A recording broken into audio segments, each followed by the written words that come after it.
वो approx I think हमने अब तक का हाईएस्ट था वो हमारा बुकिंग, हमने उनका टॉप कैटेगरी बुक किया था and that costed us around, flights अगर बुक करना है तो अराउंड 50 to 60K पर पर्सन हो जाता है। अगर फ्लाइट वीज़ा एंड ऑल मिलाओगे तो कहीं ना कहीं। Hello friends and welcome back to the channel. आज हम इस वीडियो में बात करने वाले हैं कि इटली अगर किसी को प्लान करना है तो उसका approx financial budget and all कैसे होना चाहिए, कितना रखना चाहिए एंड कैसे प्लानिंग कर सकते हैं। पहले एक्चुअली वीज़ा के लिए आपको VFS सेंटर जाना पड़ेगा एंड वही ऑनलाइन आपको अप्लाई करना है VFS, उसका फॉर्म फिलअप करना है एंड बहुत सारे रिक्वायरमेंट है शेंगन वीज़ा के ऊपर। डेडिकेटली आई थिंक एक वीडियो बन सकता है और उनका कुछ चेंजेस भी होता रहता है, लेकिन अभी बस मैं आपको बता देता हूँ।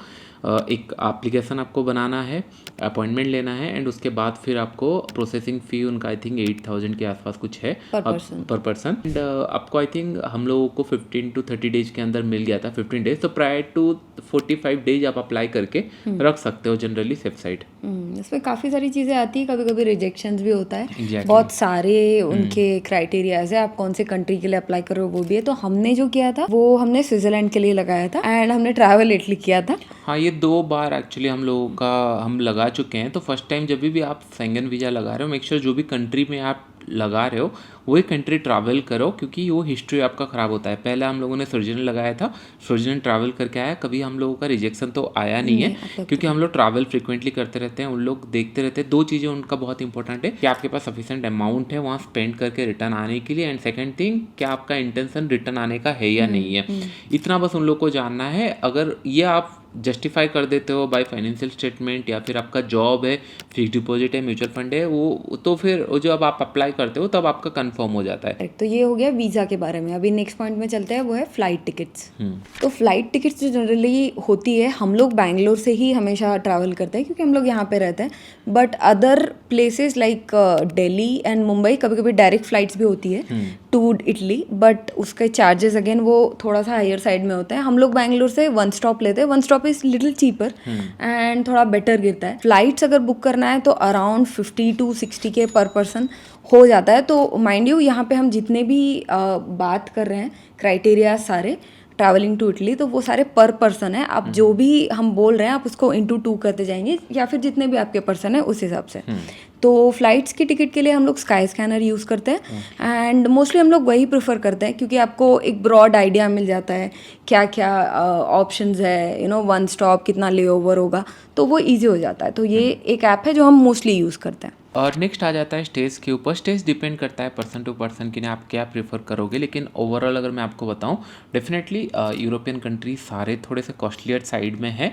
और अगर आप फ्रिक्वेंटली ट्रैवल करते हो, नॉर्मल एशियन कंट्री थोड़े से आपको मतलब कंपेयर टू इंडिया अच्छा लगेगा, लेकिन जिससे जैसे आप उस तरफ जाते रहोगे यूरोपियन साइड तो थोड़ा सा कॉस्टलियर रहता है। तो समय अराउंड डिपेंड करता है 3-4 star I think with in 5-7-10 अगर अच्छे टाइम अहेड टाइम अगर आप प्लान कर रहे हो, और डिपेंड करता है कौन से ईयर का कौन सा टाइम फ्रेम में आप ट्रैवल कर रहे हो।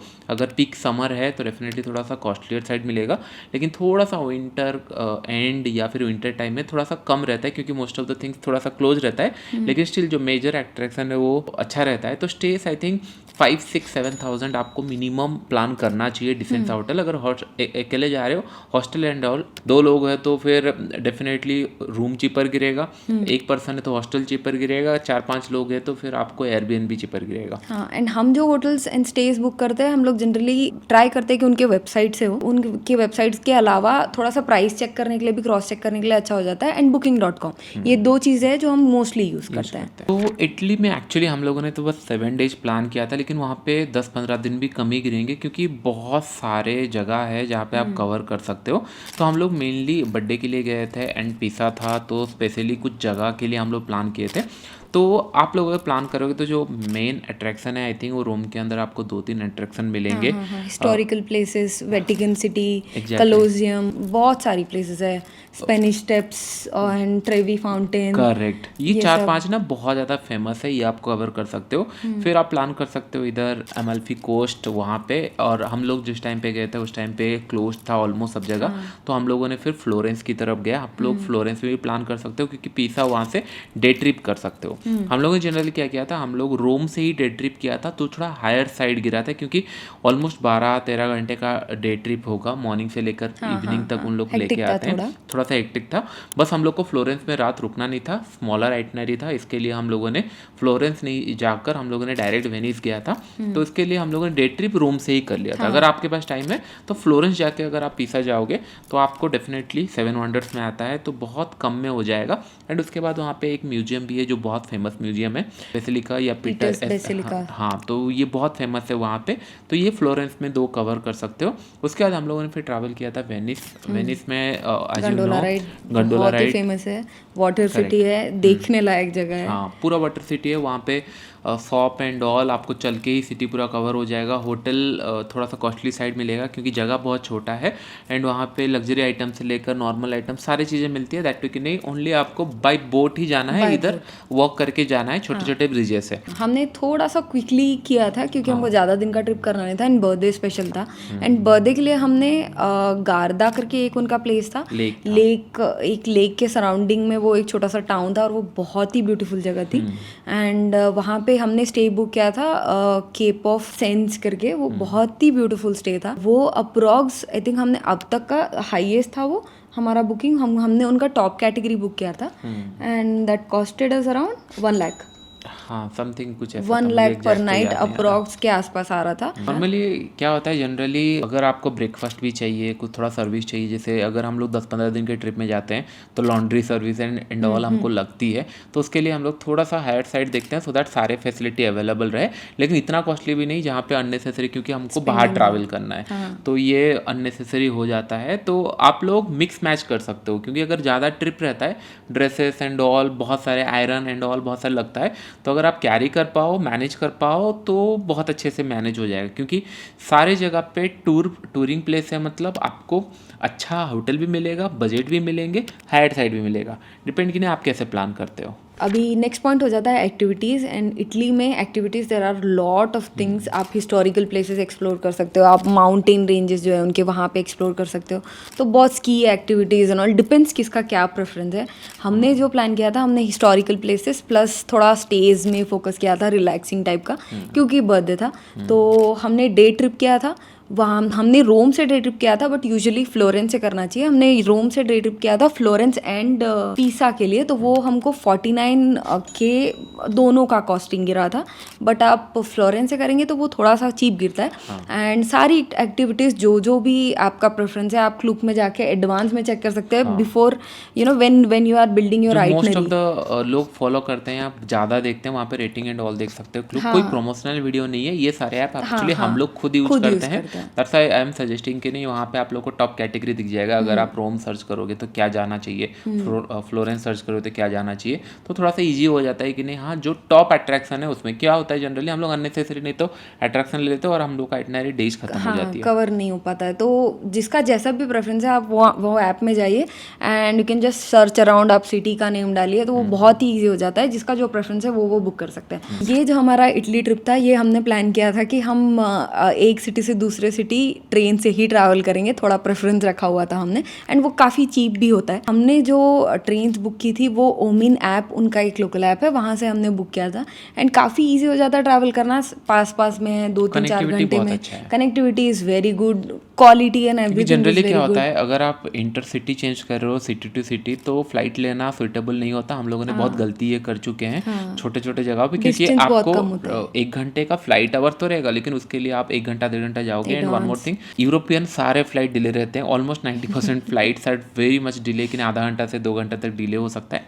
तो सबसे अच्छा है कि नहीं 3 से 4 घंटा अगर आपको दिख रहा है कोई डिस्टेंस जाना है, ट्रेन इज मोस्ट प्रेफरेबल। पहले हम लोग क्या करते थे, रोड ट्रिप करते थे तो कार से चले जाते थे, पता नहीं चलता था, लेकिन train are very beautiful, timely manage, timely आते हैं, टाइमली जाते हैं। एंड ऑलमोस्ट आपको आई थिंक 5, 4, 3, 6 डिपेंड ऑन कितना डिस्टेंस है। जैसे एग्जांपल अगर दें, रोम से वेनिस हम लोग गए थे ट्रेन में, 3.5 घंटा 4 घंटे का जर्नी था मैक्सिमम।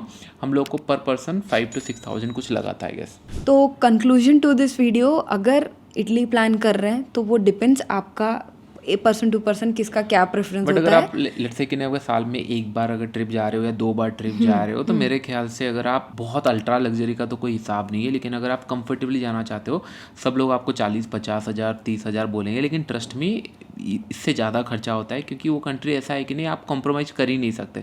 पानी खरीदने के लिए भी 100 रुपये या 200 रुपये ऐसे लग जाते हैं जो नेसेसिटी लगती है। मेरे ख्याल से स्टे भी आप ढूंढोगे, कपल जगह हैं या फिर अगर फैमिली के साथ गए हैं, अगर डिसेंट सा ढूंढोगे तो it will little bit costlier side. तो मेरे ख्याल से कहीं ना कहीं अगर फ्लाइट वीज़ा एंड ऑल मिलाओगे तो कहीं ना कहीं 2.5 से 3 lakh I think it is एक मतलब अच्छा बजट है। उससे थोड़ा सा 50-60 हज़ार कम ही होगा। मैं थोड़ा सा हायर साइड बताया हूँ कि नहीं, हाँ हो सकता है। और ऊपर की तरफ कोई लिमिट नहीं है कि नहीं 3, 4, 5 हो, कोई भी लिमिट में जा सकते हो। लेकिन अगर आप फ़्लाइट अगर अच्छे रेट में कैप्चर कर लेते हो या 2, 3, 4 महीने एडवांस में कर लेते हो, 35-40 हज़ार में अगर आपको मिल रहा है, या फिर हो सकता है कि नहीं अगर आप दिल्ली से देख रहे हो, फिर मुंबई से देख रहे हो, बैंगलोर से देख रहे हो, कहाँ से आपको थोड़ा हो सकता है दिल्ली से चिपर मिले, ऐसे अगर आप कर रहे हो तो हो सकता है कि नहीं 2-2.5 लाख के अंदर आराम से हो जाएगा। लेकिन अगर आप पीक टाइम में देख रहे हो, पीक समर टाइम में देख रहे हो जहाँ पे मैक्सिमम लोग ट्रैवल करते हैं, तो फिर ये हाइट साइड 3-3.5 लाख तक भी इजीली जा सकता है। तो यही था हमारा planning and budget for Italy का ट्रिप। हमारा जो ट्रिप था वो हमने बस 2 प्लेसेस मिस की, हमको ऐसे फील हुआ, वो था अमल्फी कोस्ट एंड डोलोमाइट्स, जो मस्ट विजिट है। हाँ। एटलीस्ट डोलोमाइट्स तो जाना ही चाहिए अगर कोई माउंटेन लवर है तो ये हम नेक्स्ट टाइम डेफिनेटली कवर करने वाले हैं। So that's it, and hope you like this video and we will see you in the next one. Bye. The things are moving forward. I'm ready to move on. Heading for a brand new start at the break of dawn. Here I come. You better watch out. You better beware. The rumor is out. Nothing can stop me. I'm going for gold. I'm out of the dark. I'm out of the cold. Here I come. You better watch out. You better beware. The rumor is out. Nothing can stop me. I'm going for gold. I'm out of the dark. I'm out of the cold.